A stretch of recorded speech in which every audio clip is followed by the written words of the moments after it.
근데 전례가 있군요. 2017년 3월에 박근혜 전 대통령의 탄핵 당시 권한대행직을 수행하던 황교안 전 총리가 이선의 헌법재판관을 임명한 전례가 있다라는 내용도 지금 추가적으로 저희가 좀 정리를 할 수가 있을 것 같습니다. 네, 지금 들어온 이야기인데요. 네. 8시에 임시국무회의가 열리고 이후에 대국민 담화가 있을 거라고 합니다. 알겠습니다.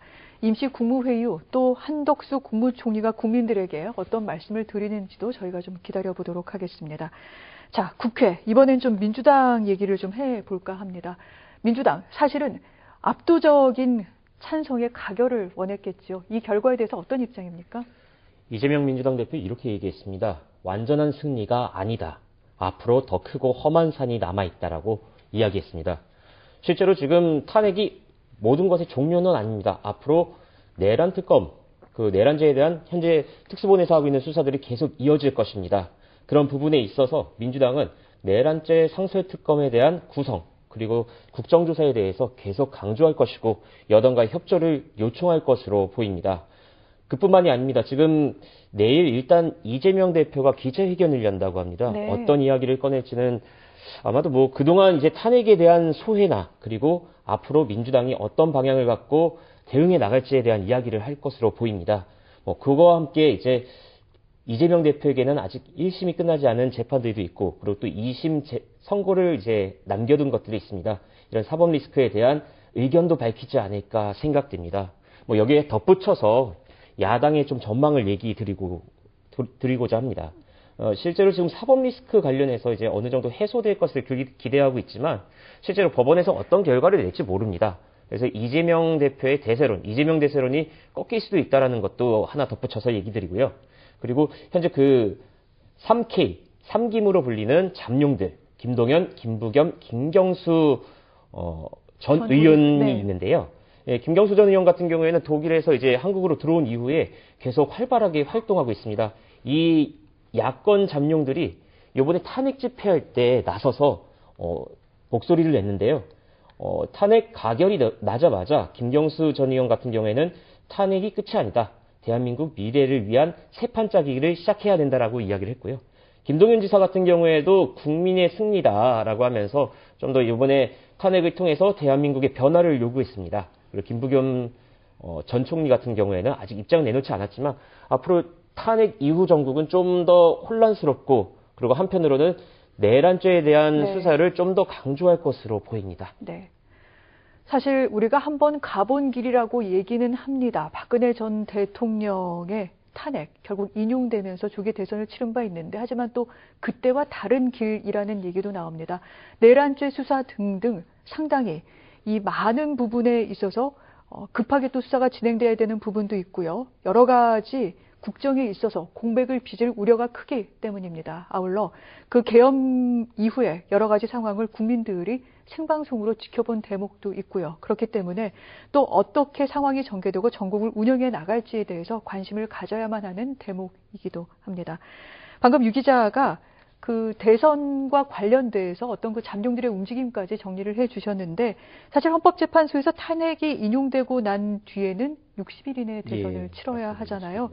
이 부분은 사실은 여야 모두 마찬가지입니다. 여기에 대해서 여야가 향후에 어떻게 움직일지, 물론 저희가 뭐 대선까지 얘기하는 거는 아직 시기상조입니다만, 그런 내용에 대해서 또 대선이 아니더라도 향후 전국 방안과 관련해 좀 예측할 수 있는 내용이 있을까요?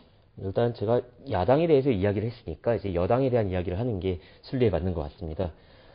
한동훈 대표의 이제 당대표로서의 업무를 보기가 사실상 어려워진 상황에서 일각에서는 한 대표가 조기 대선을 위해서 캠프를 구성할 것이다, 이런 이야기가 나오고 있습니다. 반면 이제 친윤에서는 마땅한 그 대선 주자가 없는 상황입니다.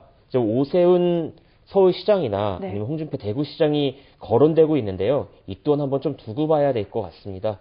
아직 헌재에서 정확한 결정이 나지 않는 이상 조기 대선이 언제 진행된다 이렇게 예측하기 좀 어렵지만, 그래도 과거의 전례로 봤을 때에는 이번 4월이나 이제 벚꽃 대선 봄에 주로 열릴 것으로 예상되고 있고요. 아마도 탄핵 이후 재판이 진행되는 동안 여야 모두 이번 대선에 정권 재창출, 그리고 정권이 다시 찾아오겠다라는 목적을 두고 활발하게 움직여질 것으로 예상되고 있습니다. 알겠습니다. 일단 이재명 대표 내일 당 대표로서 기자회견이 예정되어 있습니다. 그 부분도 OBS 뉴스에서 계속해서 자세하게 다뤄드리도록 하겠습니다. 자, 헌법재판소 심판과 함께 또한 이제 내란죄에 대한 형법상 수사가 진행되고 있는 상황이 있습니다. 독일도 돌았다. 영국도 돌았다. 스위스도 돌았다. 대성 보일러도 유럽처럼 빙 돌았다. 원통형 콘덴싱으로 하나의 열교환기로 지구 환경도 가스비도 더 걱정 없이 대성 보일러가 만드는 유럽형 콘덴싱. 이제 한국에서도 유럽형 콘덴싱의 시대. 당신의 콘덴싱은 유럽형입니까? 대성 보일러. 내일을 위합니다. 으로 이제 수사가 진행이 되는데 일단은 윤 대통령도 내란과 직권남용 혐의를 수사를 조사를 받게 될 가능성이 크고요. 현재 그 경찰 특별수사단이 윤 대통령의 체포 영장과 출석 요구를 검토하고 있습니다. 용산구 한남동에 있는 관저에 대한 압수수색도 고민하고 있는 것으로 노출이 됐고요.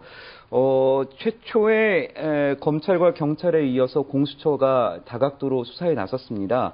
윤 대통령을 겨냥하고 있는데 가장 먼저 경찰이 지난 11일 오전에 대통령실 압수수색에 나섰죠. 하지만 경호처가 헌법기관이라는 점을 이유로 들면서 압수수색을 저지를 했었고 이것이 다시 대통령실에 대한 압수수색으로 이어질지는 좀 더 지켜봐야 할 것 같습니다.